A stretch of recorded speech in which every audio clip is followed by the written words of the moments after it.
वालेकुम नाज़रीन, मैं हूं शाहिद मेतला और आप मेरा नया ट्रैवल लॉग देख रहे हैं। ये ट्रैवल लॉग मिलान के सेंटर से मैं कर रहा हूं। पीछे जो बिल्डिंग आप देख रहे हैं इसको प्यासा दुआमो कहते हैं। दुआमो कैथेड्रल को कहते हैं और प्यासा स्क्वायर को, चौक को कहते हैं। ये मिलान का सदियों से, बहुत सदियों से, कोई 6, 7, 8 सदियों से ये मिलान का सेंटर है और इसीलिए इसको प्यासा यानी स्क्वायर और सेंटर कहा जाता है। और दुआमो जो है ये पीछे कैथेड्रल चर्च को कहा जाता है दुआमो।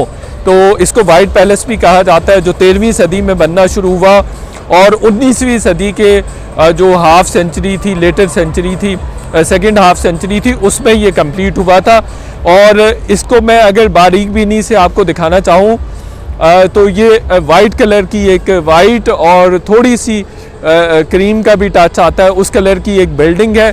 इसमें जो छोटी छोटी मूर्तियाँ आपको नज़र आ रही हैं ये बुनियादी तौर पर जो मुख्तलिफ पॉप्स थे, जो फादर्स वगैरह थे, जो मजहबी रहनुमा थे, कुछ उनकी हैं और कुछ जो एमिनेंट लोग जिन्होंने इस चर्च को बनाने में अहम किरदार अदा किया है, उनकी मूर्तियां हैं। और इसके बिल्कुल टॉप पे अगर जाएं तो कहा जाता है गोल्ड की मूर्ति भी है जिस पर एक फ़िल्म भी बनी हुई है कि किस तरह से उस गोल्ड की मूर्ति को चोरी करने के लिए कोशिश की जाती है और वो मुसलमानों पे ही, वो चोर मुसलमान उसमें दिखाए गए। ये काफ़ी बड़ी बिल्डिंग है। अंदर चूँकि रात का वक्त है हम जा नहीं सकते, मेरे पास टाइम कम था, मैं इटली के बड़े शॉर्ट से ट्रिप पे आया था, कुछ एंगेजमेंट थी ऑफिशियल और अदरवाइज़ भी, तो अंदर नहीं जा सकते। ये कोई 4 से 5 स्टोरीज़ इसकी हैं और 16 यूरो इसका टिकट है और एक आदमी के लिए 16 यूरो जो है वो लिए जाते हैं। तो इसको एक सेंट्रल पीस की हैसियत है, सेंट्रल पॉइंट की हैसियत हासिल है इस जगह को। तो मेरे राइट साइड पे ये विक्टोरिया एमेनुअल गैलरी है और ये बड़ी खूबसूरत गैलरी है और मैं इसको लेटर ऑन आपको दिखाऊंगा भी सही। इसमें मुख्तलिफ ब्रांड रेस्टोरेंट्स है, बहुत खूबसूरत ये वाली गैलरी बनी हुई है। और इसके बिल्कुल साथ ही अगर आप देखेंगे तो सामने बार भी नज़र आ रहा है, म्यूज़िक चल रहा है और दुआमो 21 लिखा हुआ है इस पर, ये बार का नाम है। बड़ा ज़बरदस्त म्यूज़िक नज़र आ रहा है, तो लड़के लड़कियां और लोग आपको नज़र आ रहे होंगे। और मेरे इसके दुआमो के बिल्कुल राइट साइड पे अगर देखेंगे तो ये मुख्तलिफ जो होटल्स वगैरह हैं, नीचे भी रेस्टोरेंट्स हैं और इस तरह की मुख्तलिफ बिल्डिंग्स हैं और पीछे भी वो गैलरी का ही एरिया इसके बैक साइड पे शुरू हो जाता है। दुआमो जो है ये काफ़ी बड़ी बिल्डिंग है, इसको भी एक दिन चाहिए होगा अगर देखना है आपने, तो 4 से 5 घंटे तो मिनिमम रिक्वायर्ड होंगे। मुख्तलिफ अंदर चीज़ें रखी गई हैं उस वक्त की भी और अभी की भी। और इसको जो डिज़ाइन किया, जो अभी इस फॉर्म में है, इसका सेहरा जो इटालियन आर्किटेक्ट थे उनका नाम था गुस्तापे मैंगोनी और उन्होंने 1860 के बाद इसको डिज़ाइन किया था। इसका बेसिकली वो इसके आर्किटेक्ट है। और इसके लेफ़्ट साइड पे अगर देखेंगे तो इसको रॉयल पैलेस कहा जाता है, ये भी उसी वक्त से ही है रॉयल पैलेस। तो ये भी उसी वक्त का बना हुआ है। तो ये जो गैलरी है राइट साइड पे जो मैंने आपको दिखाई थी, ये बेसिकली मैं आपको बाद में भी बताऊंगा। तो जो इटली का फर्स्ट किंग था उसके नाम पे, उसका नाम था विक्टोरिया एमेनुअल, बल्कि उसका एक और भी ये स्टैचू भी लगा हुआ है। तो ये देख सकते हैं, ये जगह जगह आपको इटली के मुख्तलिफ शहरों में नज़र आएगा। तो वो बुनियादी तौर पर फर्स्ट किंग भी था। तो जो गैलरी है ये आर्क की शक्ल की बनी हुई है, सारे इसके 4 तरफ स्ट्रीट्स निकल रही हैं, गलियां निकल रही हैं, वॉकवेज निकल रहे हैं। अच्छा, तो जो क्वामो है इसकी लेफ़्ट साइड पे पैलेस है, पैलेस के आगे फिर ये सारी बिल्डिंग्स, ये डिफरेंट होटल्स हैं। चूँकि ये कल्चरल हब भी है, आर्ट का हब भी है, फैशन का हब भी है और हर तरह की एक्टिविटीज़ का हब भी है। तो होटल्स वगैरह यहाँ पे बहुत ज़्यादा चलते हैं और बहुत ज़्यादा यहाँ पे रश होता है। यहाँ पे जो बहुत फुटप्रिंट है कस्टमर्स का और सियाहों का बहुत ज़्यादा है। और यहाँ पे 2 ट्रेन्स भी आती हैं, अगर आप ट्रेन के ज़रिए आना चाहें तो वो भी आ सकते हैं, चूँकि यूरोप में ये है कि हर जगह पे पार्किंग काफ़ी एक्सपेंसिव है, और जो किसी भी शहर के मेन पॉइंट्स होते हैं, मेन हिस्से होते हैं, वहाँ पे जाना खासा मुश्किल है। ये जो तफरीह मकामात होते हैं वहाँ पे जाना खासा मुश्किल है। ये सारे होटल्स हैं जी, नीचे शॉप्स बनी हुई हैं, ऊपर होटल्स बने हुए हैं और डिफरेंट होटल्स हैं, और ये सारा बिज़नेस हब भी इसको कहा जा सकता है और शॉपिंग हब भी कहा जा सकता है। मुझे मिलान देखे तो बहुत मज़ा आया है, बहुत मज़े की चीज़ें हैं यहाँ पे, बिल्डिंग्स भी हैं और शॉपिंग के लिए भी बहुत मज़ेदार शहर। और एक और चीज़ भी मैं बताऊँ कि वो ये है कि भाई पाकिस्तान से तो इटली भी सस्ता है, यूरोप भी सस्ता है, मतलब जो अच्छे ब्रांड्स हैं वो इतने कोई लूट मार करते हैं। हमारे पाकिस्तान में अच्छी शर्ट लेने चले जाओ, टगे का स्टफ़ नहीं होता और चीज़ें बहुत एक्सपेंसिव होती हैं, वो बच्चों के हो, ख़वातीन के हों और मेल्स के हों, और जो जितने बड़े बड़े ब्रांड्स हैं, स्पेशली ख़वातीन की अगर बात करें तो वो बहुत एक्सपेंसिव हैं, बहुत एक्सपेंसिव हैं। यहाँ पे मैंने अच्छी खासी शॉपिंग की है।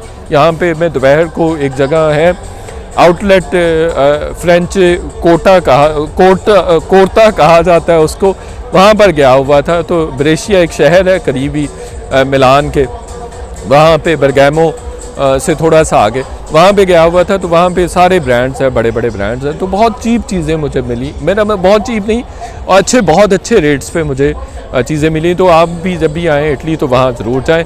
तो चलिए अब मैं आपको विक्टोरिया एमेनुअल गैलरी दिखाता हूँ, जो मास्टरपीस है आर्किटेक्चर का और बड़ा खूबसूरत है। इसके आर्किटेक्ट भी बेंगोनी है, मैं आपको दिखाता हूँ और बताता हूँ। हेलो, अस्सलाम वालेकुम, मैं शाहिद मेतला और आप मेरा यूट्यूब चैनल देख रहे हैं। ट्रैवल व्लॉग का सिलसिला मैंने शुरू किया हुआ है। वैसे तो मैं काफ़ी सारे मुल्क फिरा हुआ हूँ, लेकिन मैंने सोचा चलें इटली से वीलॉग्स का, ट्रैवल वीलॉग्स का सिलसिला शुरू कर लिया जाए। इस वक्त मैं इंतहाई, आपको पहले भी बताया कि बड़ी खूबसूरत जगह पे पहले मैंने आपको दिखाया है प्यासा दवामो, जो बुनियादी तौर पर एक चर्च है जिसको वाइट पैलेस भी कहा जाता है, और जो 13वीं सदी में बनना शुरू हुआ था, वो उसकी तफसील मैं आपको पहले ही बता चुका हूँ। तो उसके राइट हैंड पे बिल्कुल ये बहुत खूबसूरत एक गैलरी है, इसको विक्टोरिया एमेनुअल गैलरी कहा जाता है, और यहाँ पे रेस्टोरेंट्स हैं, मैंने आपको दिखाने की कोशिश करता हूँ। और ये बहुत ही खूबसूरत गैलरी है, और ये भी मिलान का लैंडमार्क इसको समझा जाता है, इस गैलरी को, चूँकि यहाँ पे भी तमाम दुनिया भर के मशहूर ब्रांड्स मौजूद हैं। और मुझे तो मिलान इसलिए भी पसंद आया, और मैं तो मतलब मिलान की चीज़ें, मिलान के डिज़ाइन, ब्रांड्स और कपड़े वपड़े देख के बस मैं पागल हो गया हूँ, चूँकि मुझे बहुत ज़्यादा शौक़ है। मैं कहता हूँ मुझे ख़वातीन से भी ज़्यादा शॉपिंग का शौक़ है। तो खैर ये है बेसिकली जी गैलरी, विक्टोरिया एमेनुअल गैलरी, और यहाँ पे सारे इर्द गिर्द आपको पता ही है कि ये मिलान का सेंटर है। ये ऊपर अगर कैमरा मैन दिखा सकें तो ये बेसिकली लोहे और शीशे का काम हुआ है, और ये बिल्डिंग जो है ये 19वीं सदी के लेटर हाफ में, जो 50 साल थे उसमें बनना शुरू हुई है, जो सेकंड हाफ ऑफ सेंचुरी था उसमें बनना शुरू हुई है। ये चारों तरफ से चौराहे पर मैं खड़ा हुआ हूँ, और मेरे राइट हैंड पे भी पूरी स्ट्रीट है एक तरह से, और ये लेफ़्ट पे भी राइट पे, और नीचे आपको ब्रांड्स नज़र आ रहे होंगे। मैं करीब से भी ब्रांड्स दिखाऊंगा। पहले कैमरामैन अगर दिखा सके तो ये देखें, ये मैं दिखाना चाह रहा हूँ कि ये भी ये बेसिकली चौराहा है, इस तरफ भी गैलरी है, पूरी स्ट्रीट है, और इस तरफ भी है, इस तरफ भी काफ़ी सारी चीज़ें बनी हुई हैं जो लेफ़्ट साइड है मेरी। और लेफ़्ट साइड के अलावा बैक साइड तो आपको वैसे ही नज़र आ रही होगी, अगर कैमरामैन दिखा सकें बैक साइड भी। और ये देखिए बैक साइड, और ये आप देख सकते हैं कि बहुत खूबसूरत बिल्डिंग है, 4 स्टोरी बेसिकली ये बिल्डिंग है। लुइस विटॉन दिखाएं जी इनको, ताकि अगर कोई ले नहीं सकता है तो दिखाएं ज़रूर। और बहुत ज़बरदस्त ब्रांड है, दुनिया का मशहूर तरीन ब्रांड है, और भी बहुत सारे ब्रांड्स हैं। प्राडा भी दिखाइए सर, प्राडा दिखाइए कि प्राडा भी यहाँ पे नज़र आ रहा है। तो ये सारे ब्रांड्स हैं नीचे, और ऊपर कुछ रेजिडेंसीज भी बनी हुई हैं, 4 स्टोरी बिल्डिंग है इनफैक्ट। और जिस तरह से ये दरमियान में काम हुआ हुआ है। ऊपर अगर देखेंगे तो यहाँ पे ऊपर एक ग्लोब की सूरत में या एक तरह से वो टॉम्ब सा बना हुआ है ना, जिस तरह से गोल सा, ये आयरन और ग्लास का काम है, शीशे का काम है। तो इसके नीचे जो आर्क दी गई हैं तो वहाँ पे उन्होंने पेंटिंग्स वगैरह भी बड़ी खूबसूरत बनाई हुई हैं। और ये बेसिकली जो एक आर्किटेक्ट थे इटालियन, नो डाउट जितनी बिल्डिंग्स मैंने देखी हैं इटालियन आर्किटेक्ट में बहुत आगे हैं, बहुत खूबसूरत आर्किटेक्ट है इनका जितना भी है, और बहुत अच्छी बिल्डिंग्स बनी हुई हैं। और इनके आर्किटेक्चर को देख के लगता है कि भाई इनकी एक्सपर्टीज़ है। और ये मेंगोनी थे एक इनके बहुत बड़े आर्किटेक्ट, ये उन्होंने डिज़ाइन किया था। और जो मैंने आपको पहले बताया था कि जो प्यासा दुआमो है जो कि चर्च है, कैथेड्रल चर्च है, वो 13वीं सदी में बनना शुरू हुआ था और फिर कोई 19वीं सदी के लेटर हाफ सेंचुरी में वो कंप्लीट हुआ था। और उसके बाद ही 1860 के बाद ये वाली गैलरी भी बनाई गई थी।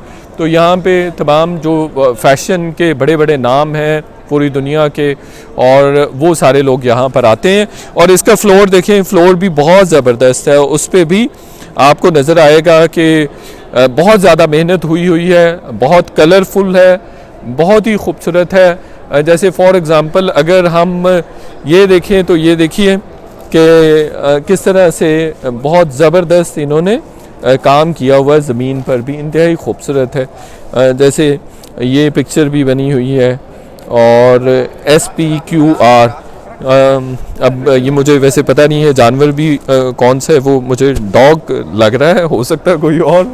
तो ये राइट साइड पे डायर का ब्रांड है, ज़बरदस्त किस्म का ब्रांड है। और अगर इसके बाद देखेंगे तो ये सारे रेस्टोरेंट्स भी हैं। तो अभी चूँकि ये रात का वक्त है तो बंद हो गए हुए हैं, ब्रांड्स हर किस्म के मौजूद ब्रांड है। इटली की ख़ास बात ये है कि इटली के ज़्यादातर हिस्सों में जो सियाहती मकाम है वहाँ पर आपको सारे मशहूर इंटरनेशनल ब्रांड्स नज़र आएंगे। ये बड़ी खूबसूरत बात है, यानी टूरिज़म उनका इतना ज़्यादा है कि वहाँ पर जो इवन रेजिडेंशियल एरियाज़ हैं वो भी कमर्शियल एरियाज़ में कन्वर्ट हो गए हैं। और काफ़ी ज़्यादा उनका रेवेन्यू जनरेशन जो है वो टूरिज़म से होती है। और बहुत ज़्यादा हम देखते हैं कि उनकी इकॉनमी ने इस तरह से ग्रो किया है। तो जो रेजिडेंशियल बिल्डिंग्स थी, अपार्टमेंट्स थे, जो चीज़ें थी वो कन्वर्ट हो गई हैं कमर्शियल में। और कमर्शियल में इसीलिए हुई हैं कि बहुत ज़्यादा सयाह आते हैं और वो ख़रीदारी वगैरह भी, शॉपिंग वगैरह भी करते हैं, पैसे वगैरह स्पेंड मुख्तलिफ़ एक्टिविटीज़ पे स्पेंड करते हैं, जिसकी वजह से डेफिनेटली उनकी इकॉनमी को फ़ायदा हो रहा है। और एक और भी चीज़ कि हम जहाँ भी गए हैं, इवन ये जो प्यासा दुआमो है वहाँ पर भी उन्होंने मेंटेनेंस का काम शुरू किया हुआ है, परमानेंट बेसिस पे कांस्टेंट ये मेंटेनेंस करते हैं। तो ये था जी वीलॉग, मेरा ट्रैवल लॉग, जो कि मैंने सेंट्रल मिलान से किया है। वीलॉग देखने का बहुत शुक्रिया। आपसे रिक्वेस्ट है चैनल को सब्सक्राइब करें। Thank you.